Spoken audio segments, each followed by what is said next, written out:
Okay, so here's the same exact script, but now in super simple, chill English, like we're just chatting over snacks and spilling some wild tea. Same length, same everything, no cuts or extras.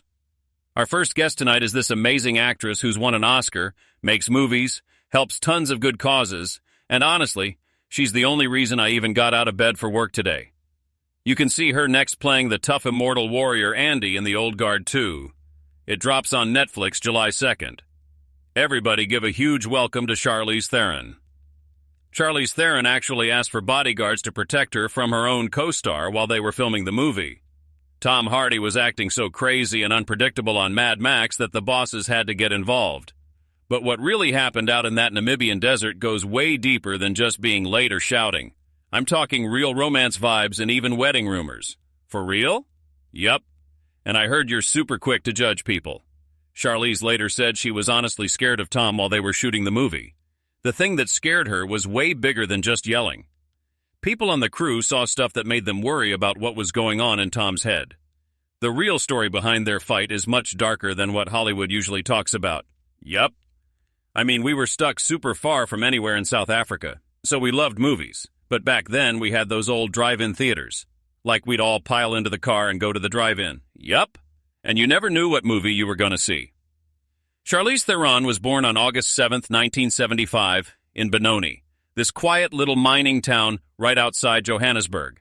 And from the very start, her life felt super connected to the land. Her parents, Gerda and Charles, owned a big road-building company. It was the third biggest in all of South Africa. But they still lived on a farm where everything was hard work. Charlize grew up as an only child on this huge piece of land with horses and cows and muddy boots every single morning. By age 5, she was already helping with farm chores, and by 10, she was driving a tractor like it was nothing, just normal kid stuff. The farm was both home and the company office, so she saw grown-up problems way earlier than most kids. That mix of hard work, dirt, and adult drama shaped her without her even realizing it. Even with all that toughness growing inside her, something softer came out too. When she was 6, she got totally obsessed with ballet. She went to Poetfontein Primary School, just a regular public school with nothing fancy. But her mom wanted her daughter's dance dream to grow big, so she drove her to lessons, sometimes really far away. Charlize watched every dance video she could find, even though the little video shop only had like 20 tapes. Still, she watched them again and again, until she knew every move in her body. By 12, she was so good that her teachers said she needed bigger classes than the small town could give. And at 13, her parents let her go to a boarding art school in Johannesburg. Leaving home that young was scary, but she wanted it so bad that the weekly bus rides felt worth it. Under all that shiny talent, things at home were starting to fall apart. Her dad's drinking made every day feel dangerous. Some days he was nice. Other days he really wasn't. By the time Charlize was 15, the alcohol had turned everything into a nightmare that never stopped. On June 21, 1991, it all exploded. Her dad came home drunk and furious after a fight. And he wasn't alone. He brought his brother, and the two of them broke into the house. He started shooting his gun everywhere, then pointed it at Charlize's locked bedroom door, where she and her mom were hiding. 3 bullets went through the door, but none hit them. They were squeezed tight on the other side. It was just pure luck they survived those seconds. Gerda grabbed her own gun and fired 4 times to stop him. It was over super fast. The police called it self-defense. Gerda never got charged. The whole country talked about the shooting, but only Charlize knew the years of fear that led up to that horrible night. It was the kind of pain that doesn't go away when the police leave. She stayed at the National School of the Arts until she graduated, throwing herself into ballet, flamenco, and modern dance because dancing let her breathe again. Even when some kids at school made fun of her, she kept focused. She thought ballet was going to save her whole life. But life had more twists coming. After she and her mom sold the farm and moved, Charlize kept dancing any way she could. She performed in Swan Lake and dreamed of stages way bigger than Johannesburg. That dream pulled her all the way to New York, to the Joffrey Ballet School, with her mom taking any job just to pay for it. Then boom, at 18 her knee just gave out. One bad move ended every jump and spin she'd worked for since she was a little kid dancing in front of the TV. She fell into a really deep sadness, and later admitted some nights she survived by stealing bread from restaurant baskets. Her mom told her straight, pick something new or come home. That push got her into modeling, which she'd already tried a bit at 16 after winning a contest in Italy. Modeling took her to Milan and Paris, paying $500 a job, sometimes more than $20,000 a month. It was good money, but it wasn't what her heart wanted. In 1995, when she was 19, everything changed again. She walked into a bank in Los Angeles with a $500 check from her mom. She just needed cash to survive, but the teller said no because it was from another state and she wasn't American. She argued so hard that a guy in line behind her, a talent agent named Jos and Crosby, couldn't take his eyes off her fire. He gave her his card right there. That moment got her first acting job in Children of the Corn 3, and just like that, she started becoming an actress. By 1996, she was living in a cheap Hollywood motel, holding onto her mom's $500 check like a lucky charm. Her first role in 2 Days in the Valley paid only $2,500. And the next movie, That Thing You Do, paid the same. In her whole first year, she only made $5,000 total, barely enough to stay. But those tiny roles were everything because they stopped her from giving up. In 1997, she did The Devil's Advocate with Keanu Reeves, and that movie shot her way up. One intense scene took 14 hours to film. The director Taylor Hackford said she was one of the bravest actors he'd ever worked with. The movie made $130 million worldwide. And suddenly, she wasn't just some pretty face in cheap movies anymore. Hollywood finally noticed her. Still, people kept trying to put her in the same kind of role. Casting people only offered her the helpless girl parts, nothing with real meat. She fought back hard. She showed up to auditions she wasn't even invited to. She walked into offices all dressed up and basically yelled that she wasn't going anywhere. Some laughed behind her back, but she didn't care. She had to make them see she wouldn't stay in one box. Then Mighty Joe Young came in 1998. She trained for 3 months to fight a giant gorilla puppet, flying on wires and doing stunts every day. The movie cost $90 million to make, but only earned $50.6 million. It flopped bad, and Charlize fired her agent for pushing her into bad projects.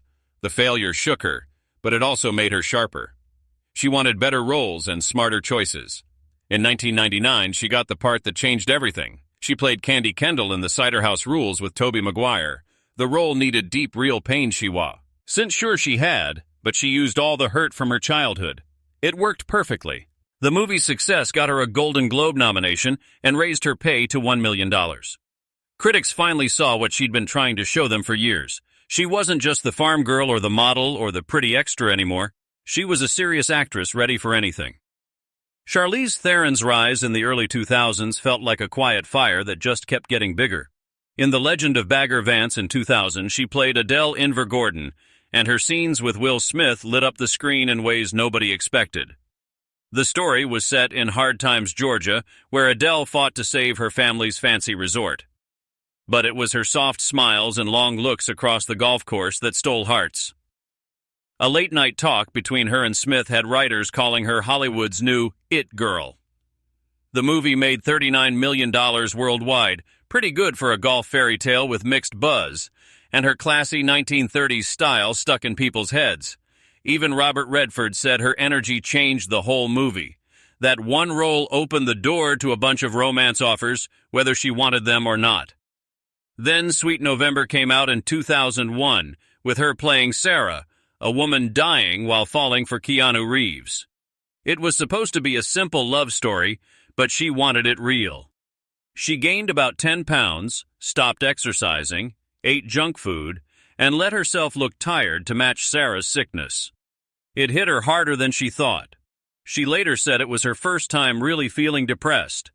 The movie made $66 million, but she felt stuck. People only saw her as the beautiful girl in sad romances. What they didn't see was how she woke up at night just to eat cold mac and cheese to keep the weight on. Losing the weight took over a year, and fans freaked out because many thought she used fake padding instead of real pounds. She felt trapped in romantic roles and wanted out bad. Reindeer Games in 2000 let her play Dag Urker. She was Ashley, a girl pretending to be sweet while planning a robbery. To get ready, she hung out with real ex-cons to learn how to pickpocket. She wanted to know exactly how criminals move and think. The movie only made $23 million and critics hated it, but she never regretted taking it because the director was John Frankenheimer. She later laughed and said it was awful, awful, awful. Still, it taught her something. She realized how much she loved disappearing into different people, even if the movie sucked. Her name started showing up in tabloids because of a short relationship with Ben Affleck in 1998. Fans went crazy, but she wanted more for her career. She turned down American Psycho because she was tired of her nude scenes getting cut up and used weirdly. She wanted control. She wanted roles that challenged her. She started demanding to approve scripts and refused to let people box her in or give her parts that only used her looks. That change made her rethink everything and gave her the courage to start producing movies. In 2002, she produced her first film, Trapped. She played Karen, the mom fighting to get her kidnapped kid back, and she also played Abby, the kidnapper. She acted 2 roles and ran the set, working 18-hour days. The movie only made $2 million, but that didn't matter. The real win was learning how to run a set, shape a story, and trust her gut. Working with Kevin Bacon pushed her to grow. Trapped was like her training camp for what came next. Then Monster hit in 2003. This role changed her life. To play Eileen Wuornos, she gained about 30 pounds, shaved her eyebrows, wore fake teeth, changed her voice, and hid from everyone for months. Patty Jenkins said she stayed in character even off camera. She read Eileen's letters, talked to crime experts, and even hitchhiked across Florida to understand the emptiness and fear that shaped Eileen's life. Filming was brutal a lot of days. Some scenes were shot in 35 degrees heat, and her voice was hoarse for weeks. When the movie came out, it shocked everyone. She won the Best Actress Oscar in 2004 on her very first nomination. That almost never happens. That win made her a total powerhouse in Hollywood. Monster cost between $1.5 and $8 million to make. It looked like it might flop, but it earned $64.2 million worldwide and became one of the biggest indie hits of the decade. She made $1.8 million and gave every cent to a rape crisis center in South Africa connected to her own childhood trauma. She grew up with an alcoholic dad and violence at home. So this movie felt personal. People praised her not just for acting, but for her courage. But the physical toll was real. The fake teeth damaged her real ones. The extra weight hurt her body, and she needed months to recover. At the 2004 Oscars, she thanked Eileen Wuornos in her speech, and people argued if that glorified a killer. But her performance broke the idea of what a leading lady should look like, and her next paycheck jumped $10 million. Still, she didn't take the easy path. She jumped into the Italian Job in 2003, learning to crack real safes and driving Mini Coopers in crazy chases. Hancock came in 2008 and she went tough again. She played Mary opposite Will Smith and trained 6 weeks in fighting and wire work. The movie exploded with $624 million worldwide, and she reportedly made $15 million, putting her among the highest-paid actresses at the time. Even with mixed reviews, her physical work proved women could lead action movies. North Country in 2005 pulled her back to heavy drama. She played Josie Ames, a miner who faced harassment at the Eveleth mines and started a massive lawsuit in 1988 that finally won in 1998. Charlize gained 15 pounds and wore fake bruises to show the brutal life those women lived. The real court fight cost over $960,000 and took almost 10 years to win. She worked closely with the real survivors to feel their pain, and her performance earned another Oscar nomination. The movie made $18 million, but its impact went way beyond money. Her company, Denver and Delilah, started in 2003, and she used it to make North Country as real as possible. She pushed studios to change the script based on talks with the real women and refused to let the story get softened. The film started conversations all over the country about harassment and encouraged tons of women to speak up. Then Aeon Flux came in 2005. It cost $62 million and flopped, but her effort was insane. She did 90% of her own stunts, and on day 9, she landed wrong on a backflip and hurt her neck bad on concrete. Filming stopped. She needed surgery and years of recovery. She admitted she knew the movie wouldn't be a huge hit, but she loved learning her limits with stunts. Her love life during those years was a long, winding road. She was with Stuart Townsend for almost 10 years, starting on Trapped in 2001. They lived together in LA and Ireland, and she once said being with him felt like winning the lottery. They broke up in 2010 because their lives went different ways. She dated Sean Penn from 2013 to 2015 while preparing Atomic Blonde. They called each other soulmates for a while, but it ended fast in June 2015. Charlize Theron spent over 120 days in the Namib Desert filming Mad Max Fury Road. They shot in Namibia, where temperatures hit almost 130 degrees. The sand burned feet, the sun beat down, and sudden dust storms could stop everything. For Imperator Furiosa, she shaved her head, covered herself in engine grease instead of makeup, and trained with ex-soldiers so every gun move felt real. She learned to drive huge trucks while wearing a tight fake arm. The work was so intense she lost weight from the heat and exhaustion. Crew members dealt with dehydration, burns, and crashes. The budget as around $150 million. A ton went to stunts, custom vehicles, and just keeping people alive out there. When the movie finally came out, critics could feel all that hard work in every frame, and award shows lined up to praise her effort. Off camera, things were way messier. Tom Hardy's energy clashed with hers right from the start. He worked in this wild, go-with-the-flow style. He showed up hours late all the time, like 3 hours after call time, which messed up the whole schedule. Charlize ran everything like clockwork and hated seeing the crew waiting in the burning sand. Hardy was already a big star from Inception in 2010 and The Dark Knight Rises in 2012.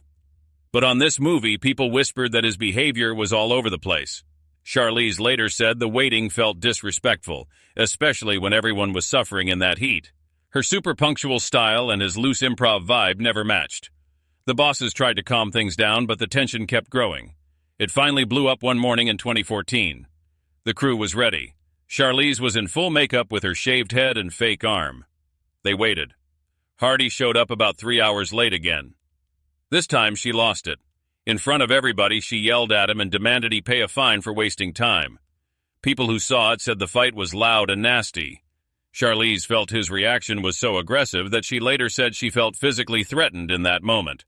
The scene they needed to shoot was important, and the delay made everyone extra tense. Hardy later admitted he was overwhelmed and running on pure adrenaline from tough roles like Bronson in 2008. From that morning on, they built a huge wall between them. They acted together on camera, then ignored each other the second cut was called. Charlize asked for protection. She begged producer Denise DeNovi to stay on set as a buffer and peacemaker, hoping another strong woman's voice would calm things and keep her safe. George Miller's team said no, so she kept going without that safety net. Crew members quietly talked about Hardy's mood swings and intensity.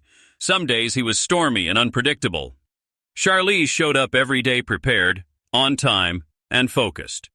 The gap between her steady vibe and his chaos made the air heavy until the very end. Still, nobody quit.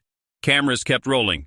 War rigs roared, and the movie slowly got made in that dry hell. The coldness between them didn't really melt, but it softened a little during the green place scenes. Those parts forced their characters to trade real pain and trust on screen. The emotional weight of those moments pulled both actors into a slightly better place, at least for a bit. Even then, Charlize avoided talking to Hardy off camera until the very last days. She needed clear boundaries. When Mad Max Fury Road finally hit theaters, all that pain and chaos turned into one of the best action movies ever. The film made about $380 million worldwide from a $150 million budget. It won 6 Oscars, like for production design and costumes. Critics focused on Charlize and her one-arm driving as a game-changer for action roles. Fans said Furiosa was the true heart of the story. That on-screen power didn't come out of nowhere. Charlize had been building her own production company for years. She started Denver and Delilah in 2003, but Atomic Blonde in 2017 showed how far she'd go as star and boss. The Cold War spy movie cost $30 million and made around $110 million worldwide.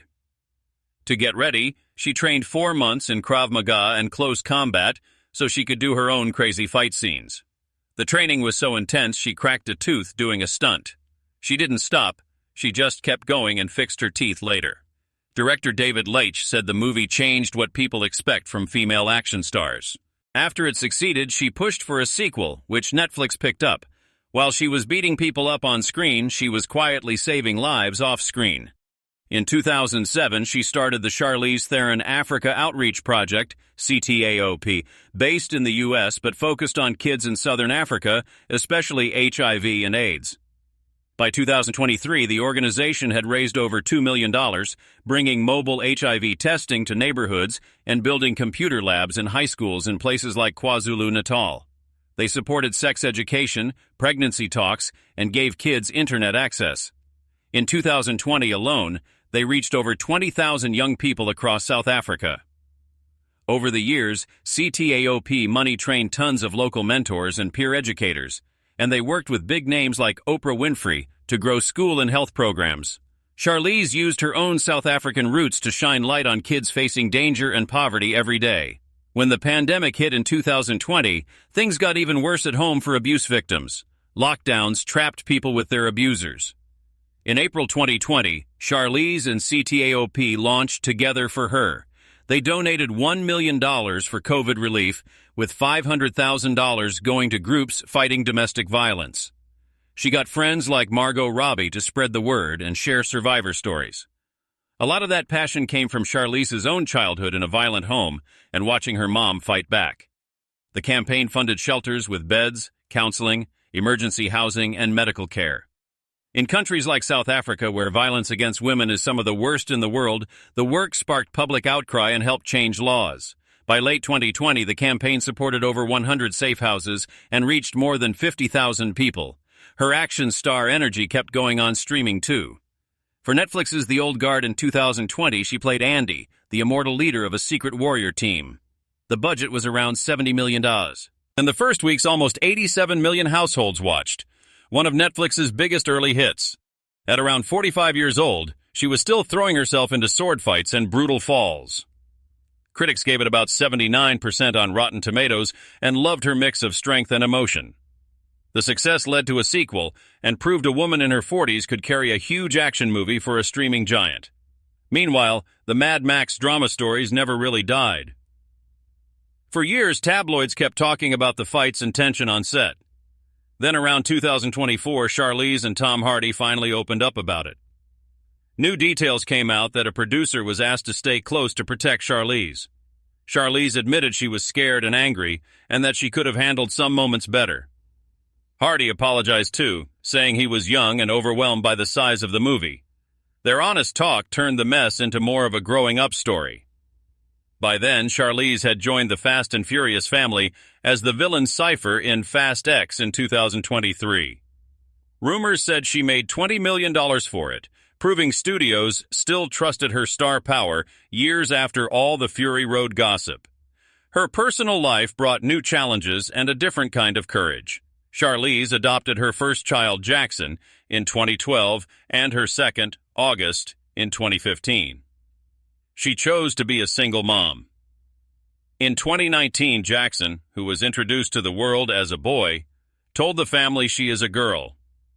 Charlize spoke publicly once saying, "My child was assigned boy at birth, but has always seen herself as a girl." That one comment caused a media storm and a wave of ugly articles. Charlize stayed strong, calling for respect and telling the press and public to leave trans kids alone. She talked about how hard it was to protect her kids from all that attention. Still, she used her platform to support LGBTQ+ groups and families going through the same thing. Her activism stayed tied to her movie work. CTAOP kept growing. It focused on HIV, violence, and giving kids tools for safety and a better future. Reports showed the huge network of local workers and teachers the foundation trained across Africa. In 2024, she returned to the Mad Max world with Furiosa, a Mad Max saga. This time more behind the scenes as producer and a small voice role. The movie made about $172 million worldwide. Even without her on screen the whole time, her influence was all over the story. Furiosa remained her iconic role, proof she could own the action world from the driver's seat. Another massive turning point goes back to Monster. The movie almost fell apart over money fights. Director Patty Jenkins was ready to walk. Charlize quietly stepped in, fixed the problems, and helped save the film. That move changed everything. Monster won her the Oscar and launched Jenkins to bigger success later. Today, almost 50, Charlize runs Denver and Delilah like a full-on creative powerhouse. She supports new voices, especially women directors and young filmmakers, and uses her influence to get tough stories made. When old Tom Hardy and Fury Road rumors pop up again, she usually just shrugs it off as ancient history. Her eyes are on the future.